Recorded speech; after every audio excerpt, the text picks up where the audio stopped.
presento con esta imagen, porque esta imagen representa al Ecuador. La presentamos también en La Haya.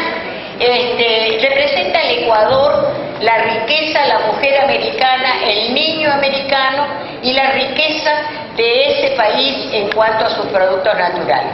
Si nosotros tuviéramos que replicar eso, también seguramente tendríamos tanta riqueza y tanta diversidad. Entonces, ¿por qué colgo eso? Porque esta fue la campaña del 2008, cuando se puso en la Constitución el derecho de los pueblos a la soberanía alimentaria. Todo lo que estuvimos hablando hasta ahora, desde esta mañana hasta esta noche y mañana, todo eso es lo que abarca la soberanía alimentaria tal como la concebimos nosotros. Bueno, tengo un problema.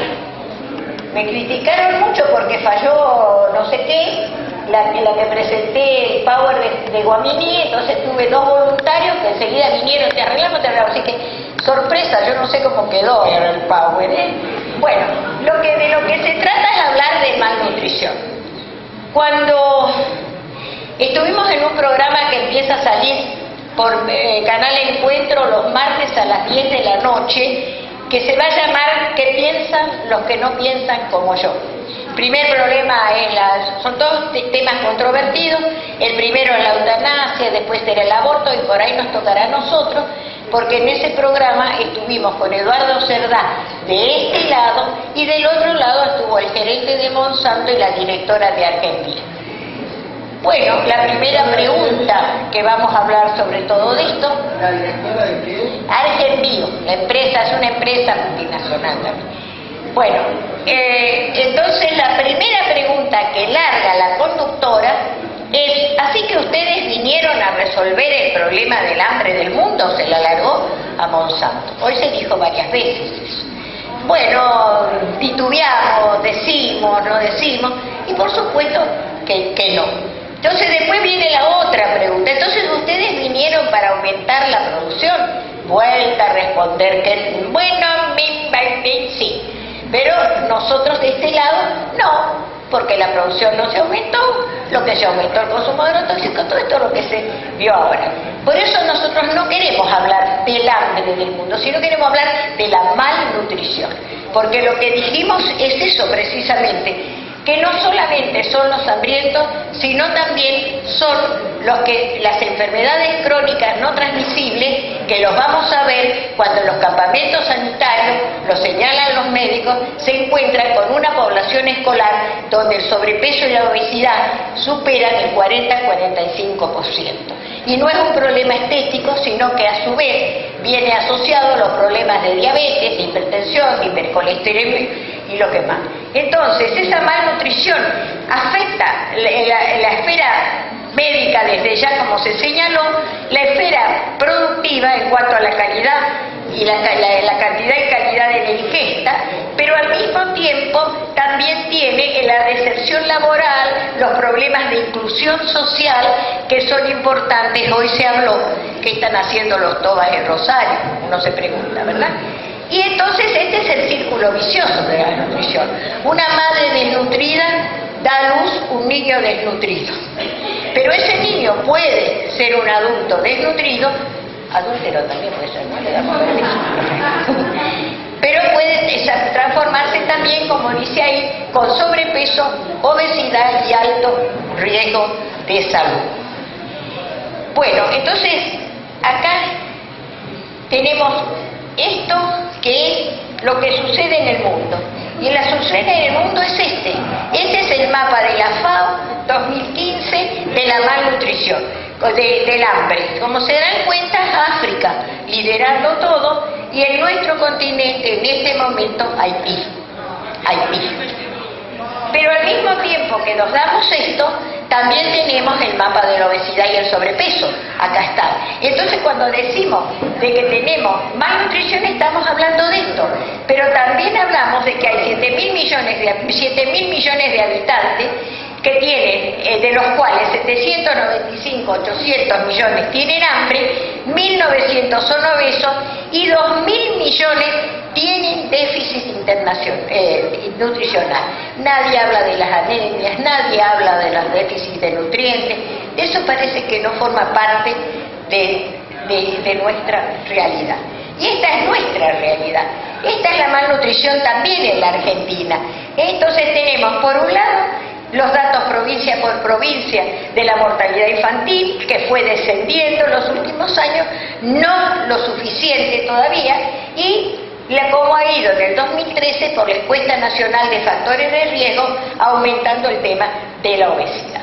Pero ¿esto por qué sucede? Sucede precisamente porque vivimos en un mundo desigual, donde algunos, como en el rinconcito aquel que es del África, familias extendidas, donde está la mamá y no está el papá, donde están vendiendo lo poco que ellos saben producir, ¿verdad? Y por el otro lado, la superabundancia, la sobreabundancia de alimentación, una familia modelo, cortita y al pie, con papá y con mamá, pero también con una sobreoferta de alimentos industrializados. Y esa es la copa que dice, ¿no es cierto?, que el 1% recibe lo que se queda con lo que el 99% restante produce en riqueza. Y el 6% de la población consume el 50% de lo producido.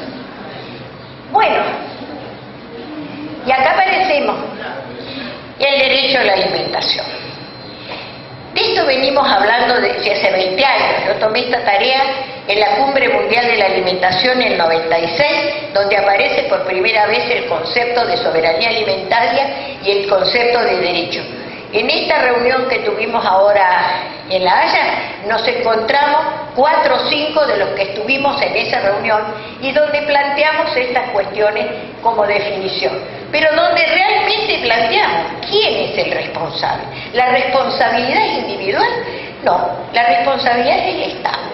El Estado es el garante del acceso físico, económico, la disponibilidad, la sustentabilidad. Y por eso la traigo a veces a Mafaldita para que diga este derecho a cumplirlo, no sea cosa como los 10 mandamientos.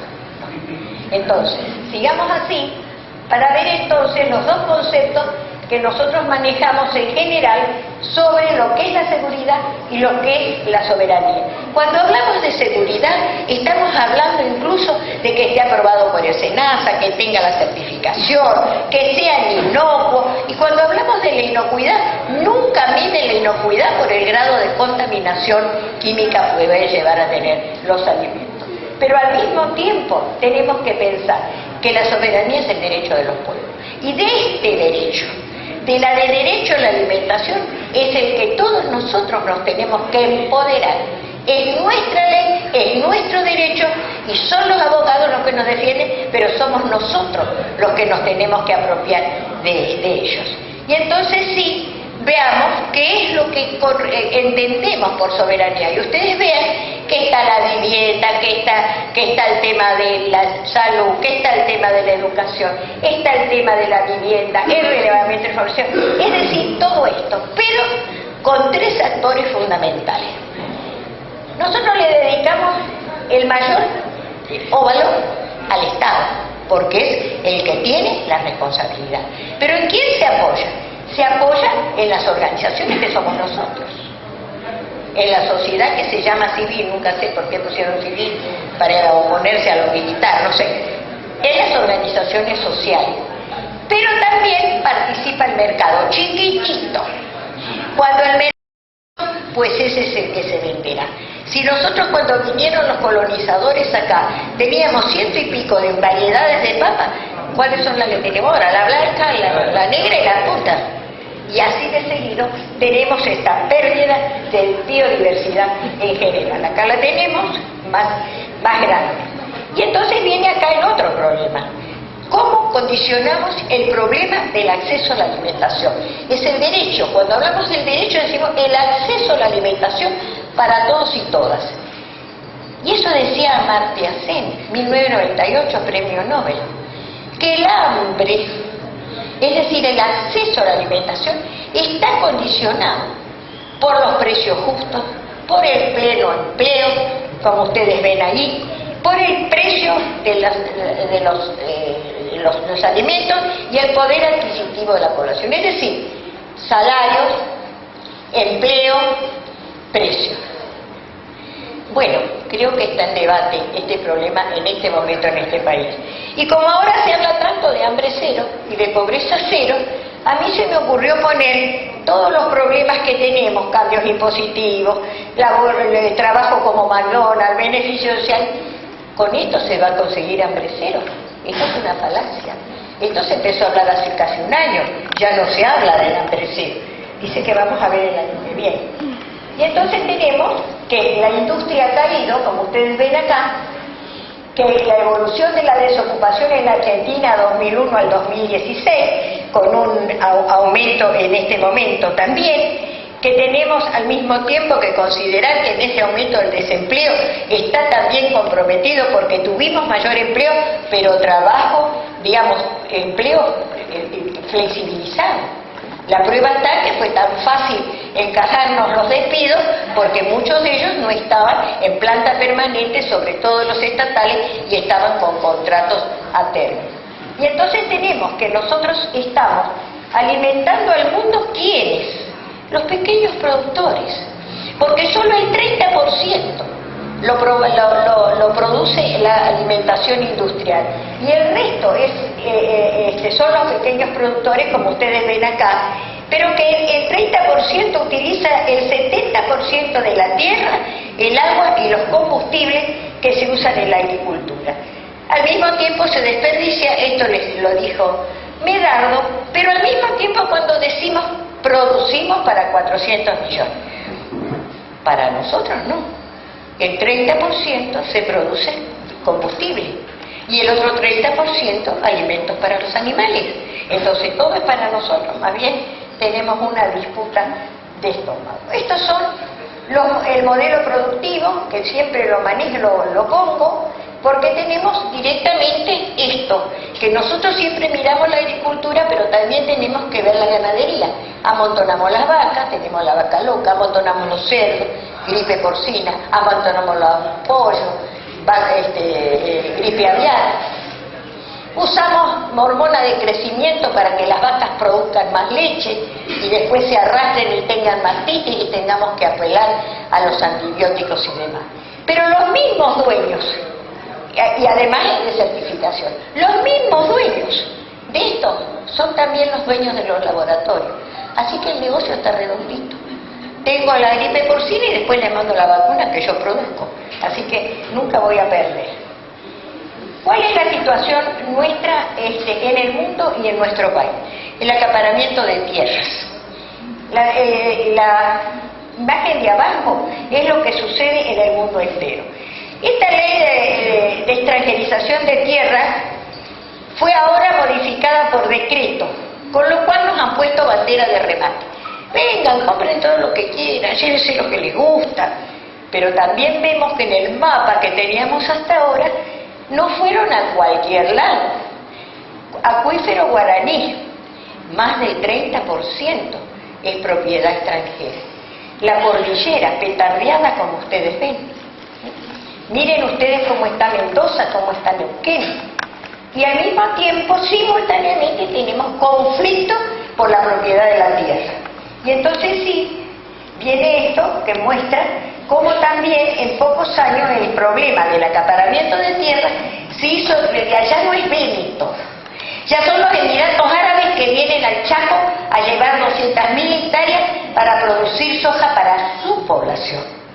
O los chinos a Río Negro, provincia frutícola, ¿para qué? Para producir alimentos para ellos. Entonces esta es la situación en el mundo entero que se repite. Otro de los problemas del modelo productivo es el monocultivo. Países que tienen una producción de monocultivo son países dependientes. En el África están los que producen café, pero tienen que comprar el arroz o el maíz. Están los que producen el cacao y más o menos así.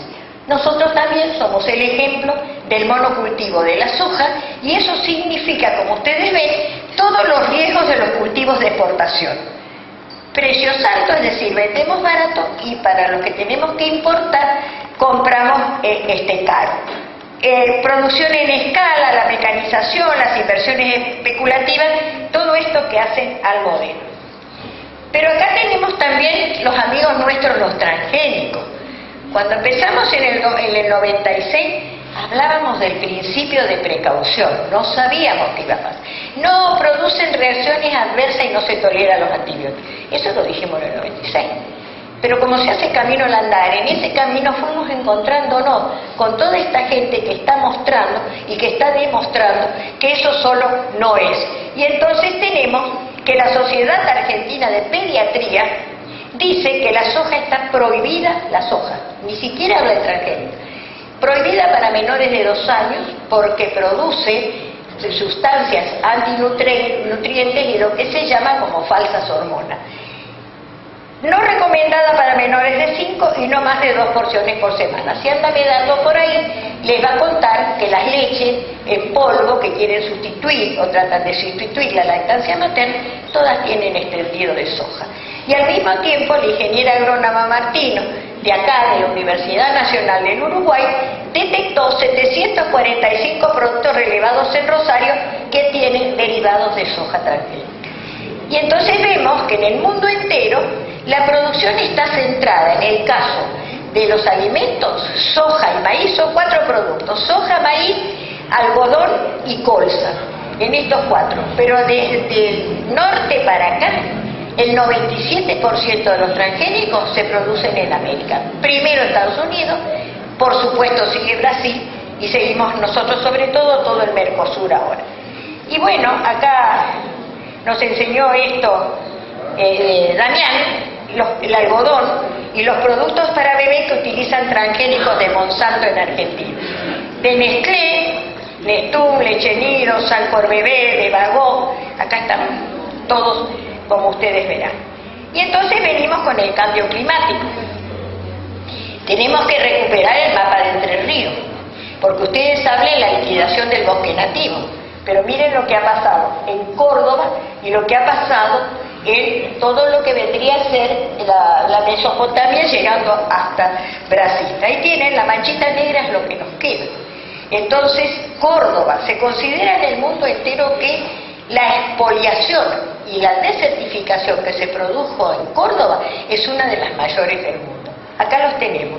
Y entonces dice, lo que había 120.000 kilómetros de bosque nativo en la provincia a comienzo del siglo XX, solo quedan 6.400 kilómetros. Y Graín está denunciando en este estudio que la mitad de los problemas que acarrea el cambio climático, en la mitad de ellos son resultantes del modelo productivo que se llama capitalismo extractivo y salvaje, porque por ahí no le ponemos nombre. El tema los agrocombustibles.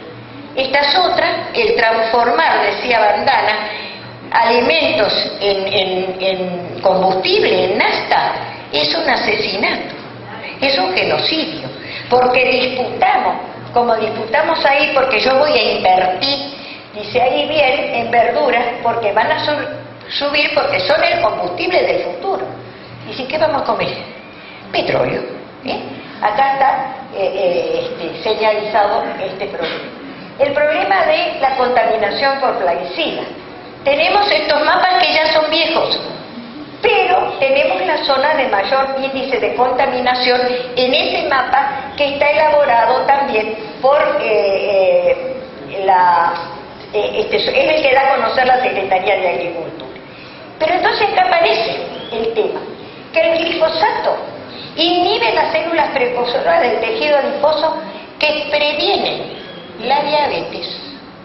Miren ustedes, no es solamente el cáncer, son los trastornos metabólicos severos que se están registrando.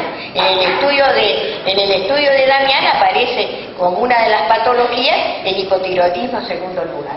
El glifosato interfiere en el proceso de la maduración de las células adiposas en ratones. Cátedras Toxicología de la planta. Pero al mismo tiempo no hay que considerar solo el principio activo, porque hay también mala información y no señalan el papel que juegan los demás ingredientes que tenemos. Y entonces esta es nuestra socialización, esta es nuestra realidad hoy. Yo agregué recién el mapa de ustedes, el mapa de las escuelas. Y bueno, acá tenemos 5 provincias. El único mapa hecho desde un ministerio es el del Chaco.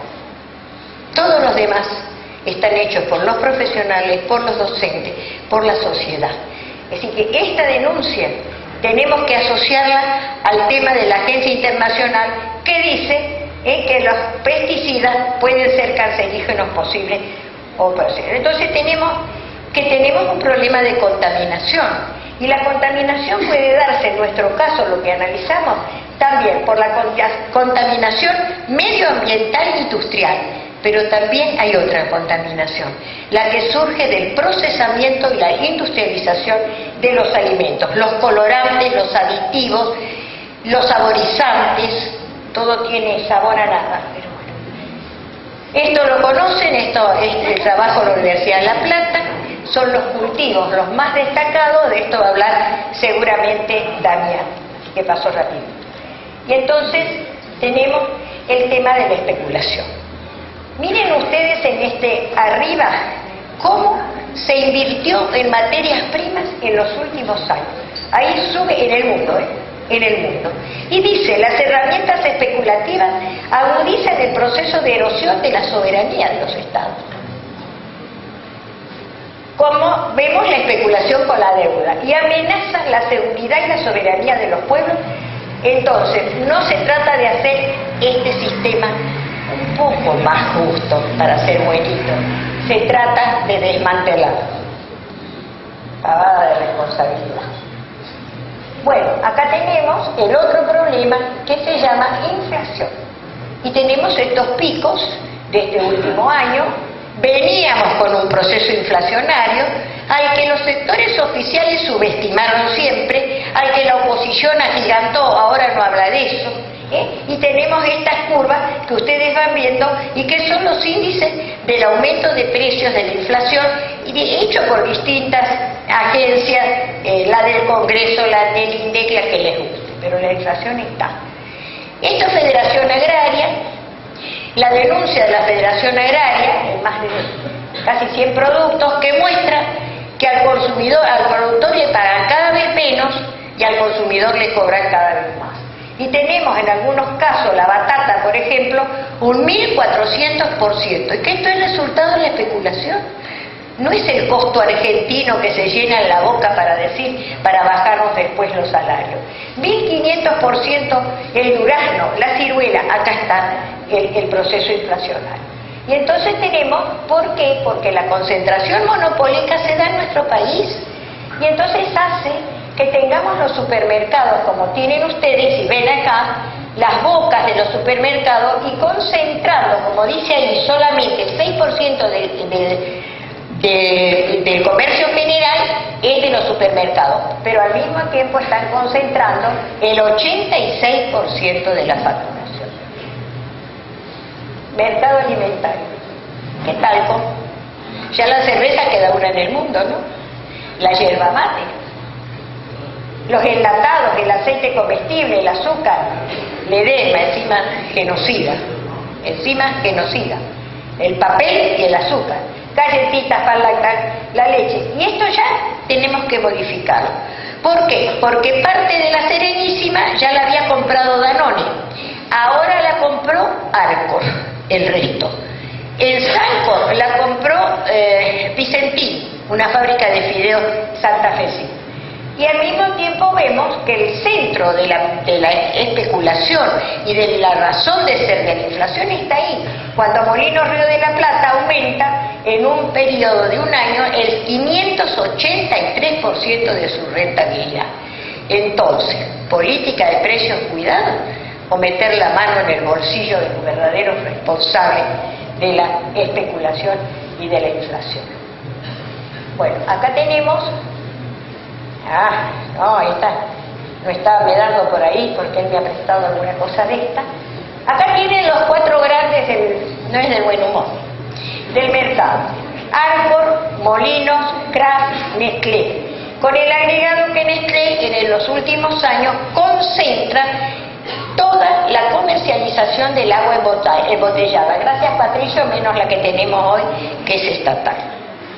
Miren ustedes lo que es, todas las marcas, mantienen las marcas. pero los dueños son uno solo. Y entonces yo me acuerdo de las galletitas, de la cristán, del arroz gallo, miren ustedes todo lo que hay.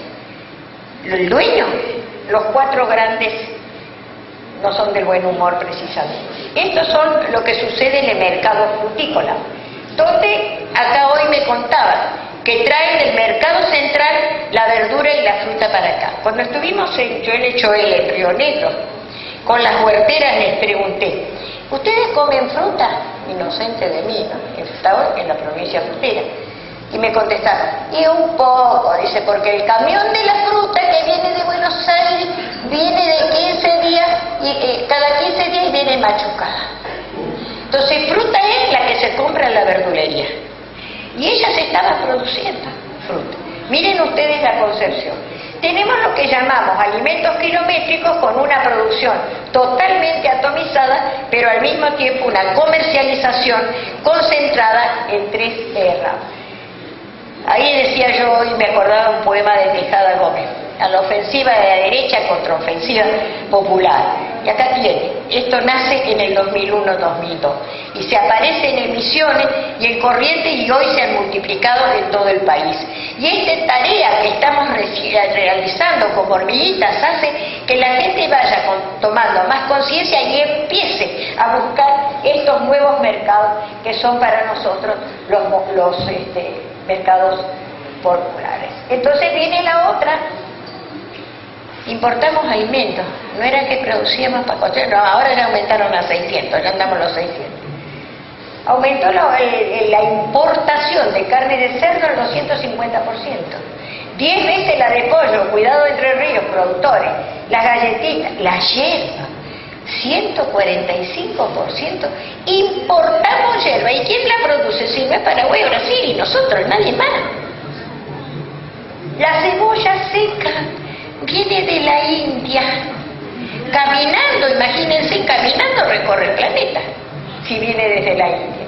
Pero además, zanahorias y papas, 5.000 toneladas. Bueno, la protesta está acá. Los pequeños productores regalaron 20.000. ¿De Chernobyl la papa de pollo? No la papa, la frutilla. La frutilla, productores de frutilla. La frutilla corota que rica era. Bueno, tiene residuos de Chernobyl todavía, viene de Polonia, ¿sí? Y ustedes miren la protesta de los productores, 20.000 kilos de verduras y de frutas, y esto fue un espectáculo lamentable, doloroso, pero que se amontonó la gente para que le dieran 2 manzanas, 3 manzanas, pero fue un hecho político que no conmovió a las autoridades, ellos son los dueños del mercado. Bueno, tenemos cambios en nuestro consumo habitual.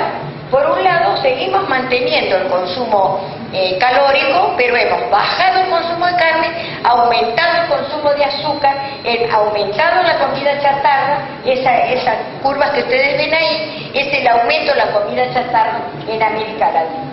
Y entonces tenemos esta nueva situación que se nos produce, que le llamamos a los alimentos ultraprocesados.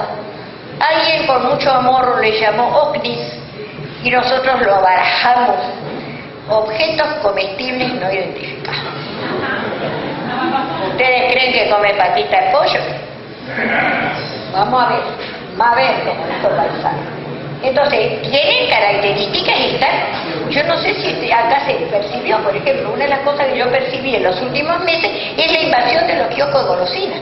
Todos los colores, todas las formas, toda la variedad, las golosinas, cuando estamos teniendo un problema de obesidad.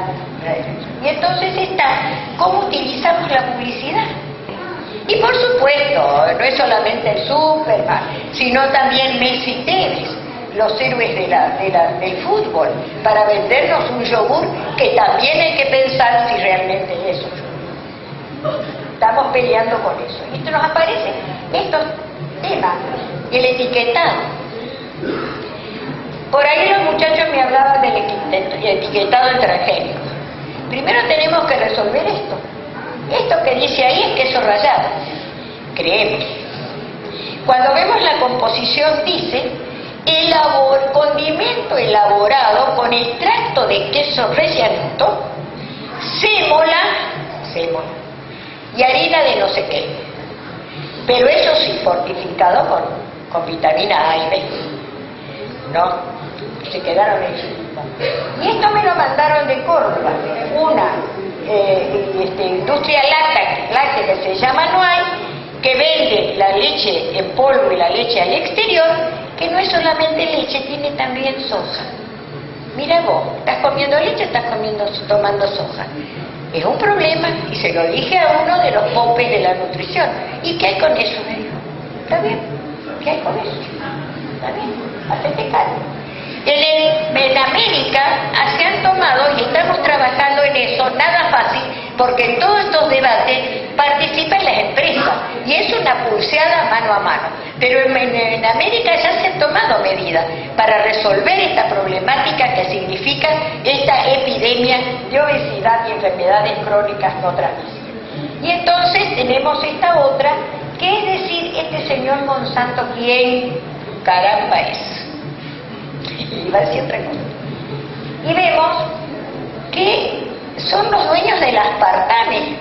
Hay generaciones que utilizamos ese edulcorante. Son los dueños del PCB, de la gente naranja, de la hormona de crecimiento. ¿Para qué vamos a hablar? De la transgénesis y de todos estos remedios. Por eso además son dueños de estos laboratorios. Para alegría de, ¿cómo es? Para la cartera del caballero y la cartera de la dama, nos dan esta alegría. Ellos son dueños de Pfizer, y Pfizer produce Viagra. Alegría para ustedes, amigos. Pero nosotros vamos a competir en el mismo terreno. Monsanto compró Alegrán, que es otra empresa, otro laboratorio, que produce Botox. Así que nuestro futuro se desarrollará entre el Viagra y el Botox si los dejamos. Bueno, y entonces estamos con este problema que personalmente a mí me preocupa y lo repito en todos lados. Son como el gran hermano, están en todos lados. Se cambian el nombre, se cambian el apellido, pero ahora descubrimos el Banco de Alimentos. Y el Banco de Alimentos en Mar del Plata hacía esta propaganda, invitaba a constituir talleres para el fraccionamiento de sopa Knorr Suisse, para los pobres. Nosotros en el consultorio no la recomendamos porque tiene colorantes, mucha sal, pero los pobres sí son muchos y molestan. Entonces, ¿y a dónde funciona este banco de alimentos? Funciona nada menos que en el 6º piso del edificio ese que está en retiro de Monsanto. Ahí funciona el banco de alimentos. Y el salvador de la patria que vino a resolver el hambre en nuestro país, que se llama Abel Albino, también con él va a resolver el problema de la desnutrición con sopa deshidratada. ¿Dónde funciona? También funciona con Monsanto, porque de esto aprendí ahora, que de la campaña de soja solidaria, que fue la primera, ahora tenemos la campaña de la sopa solidaria. Y entonces vemos esto que le llamamos responsabilidad social empresaria, los generosos que nos dan plata para las investigaciones, se supone, para el adelanto de la ciencia, para resolver los problemas del hambre del mundo. Acá tienen a Bill Gates. ¿A dónde van esos fondos? Van a sus propias empresas para desarrollar y profundizar el modelo. Y acá ustedes tienen de qué manera se invierte ese dinero. Y entonces sí, ahí tengo por ahí, lo voy a mostrar. En los últimos momentos Andrés Carrasco nos pedía que investigáramos el tema de la puerta giratoria, es decir, de los empresarios que entran al gobierno una vez que resolvieron y nos vaciaron, vuelven a sus empresas. Esto lo traje de allá, de La Haya, y ustedes ven cómo acá está Bill Gates y cómo se meten en los estamentos del Estado, cómo se meten en las organizaciones supuestamente no gubernamentales, y ahí aparece ILSI. ILSI se intentó meter en las escuelas de la capital para evaluar la situación nutricional de los niños. ¿Y quién es IRSI? IRSI nuclea nada menos que a Monsanto, Coca-Cola, McDonald's. Ellos evaluando. Por suerte alguien se avivó, hizo la denuncia y pararon. Y vuelta a aparecerme IRSI en los estamentos internacionales. Como digo, el gran hermano está en todos lados. Y estoy terminando en las puertas giratorias, porque esta es una iniciativa cuando yo no sabía de qué iba a hablar. Allá Pablo Rubino, que me acompañó, lo mandaron para que me cuide. Es un decir. Me dijo, mientras las empresas se concentran, las transnacionales, las universidades, las cátedras libres, el conocimiento lo estamos divulgando. Hoy somos 18 cátedras libres que están acá, pero en redes son muchas más las que están. Es decir, estamos difundiendo como lo hizo Medardo, como lo hace Darío, como lo hace Darío Ávila, como lo hacen estos profesionales de las distintas universidades. Estamos abriendo las puertas de las universidades para difundir los conocimientos y hacer que todos nos apropiemos de eso. Y esto es lo que presentamos allá. Como dije, hasta ahora vinimos, yo me acuerdo, en el 98-99 que se inició la primera campaña que dirigió Jorge Rulli, el Paren de Fumigar. Miren cuántas ya hay. Esa fue la primera. ¿Sí? Y entonces estuvimos desarrollando los diagnósticos, la propuesta, pero estábamos medio buscando la salida. Y encontramos la salida en este último año a raíz de este desarrollo de los huertos urbanos, de crear las ciudades verdes en pos de la soberanía alimentaria, y al mismo tiempo esto que está impulsándose, provincia de Buenos Aires, el campo La Aurora, el campo La Primavera, campo de 600 de 1000 hectáreas, que demuestran que se puede producir. Esto es lo interesante. Y al mismo tiempo las huertas urbanas, esto es Córdoba, un emprendimiento ecológico de Sal Si Puede con los arquitectos. Y nos vamos encontrando, cada vez más son los profesionales que se suman, y esto lo vimos allá en La Haya, en Holanda. Si vos tenés una huerta en la terraza y las vimos, el gobierno te da un subsidio especial. En Francia está planteado las terrazas verdes y está planteado ahora el poder producir en las veredas, porque ellos no tienen tierra, mirá toda la que tenemos nosotros. Entonces nuestra propuesta es esa, para los concejales de acá, que es los cinturones de producción, porque cuando nos matonearon, Patricio, en las audiencias públicas, dijeron, bueno, si se produce, si no se puede fumigar a 1000 metros y todo lo demás, quedan no sé cuántos millones de hectáreas que no se producen. ¿Producir qué? Cuando nosotros estamos diciendo producir, sí, pero la alimentación sana y responsable que todos necesitamos. Y para finalizar, esto causó un impacto muy especial. Esto es de Darío Aranda. Es el mapa de la Argentina, yo diría petardeada, o yo diría víctima del extractivismo feroz de la sociedad capitalista, porque algunos creyeron que había un capitalismo bueno y se embarcaron en eso, y la verdad que les falló. Y entonces este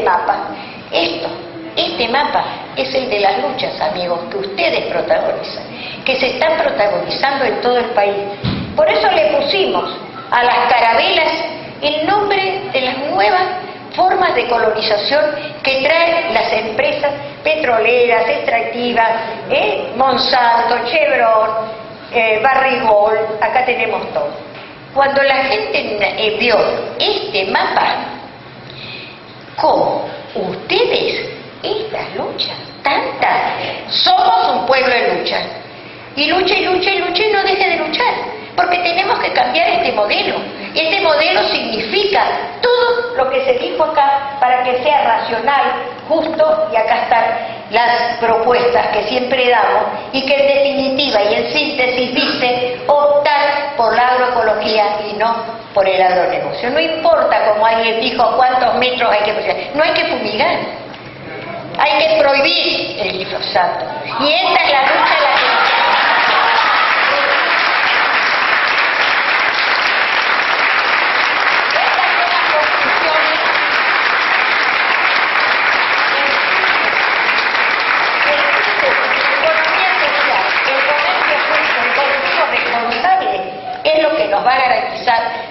solidario soberanía alimentaria. Y hacerle caso a Mafalda, porque ella fue con sus amigos al hospital.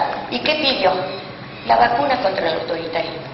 Contra el autoritarismo de los gobiernos que tenemos, nos tenemos que organizar, unir, y que la marcha federal, como se hizo de Rosario para acá, sea la marcha federal por la vida. Entonces vamos a ver si nos van a dar bolilla, para no decir pelota.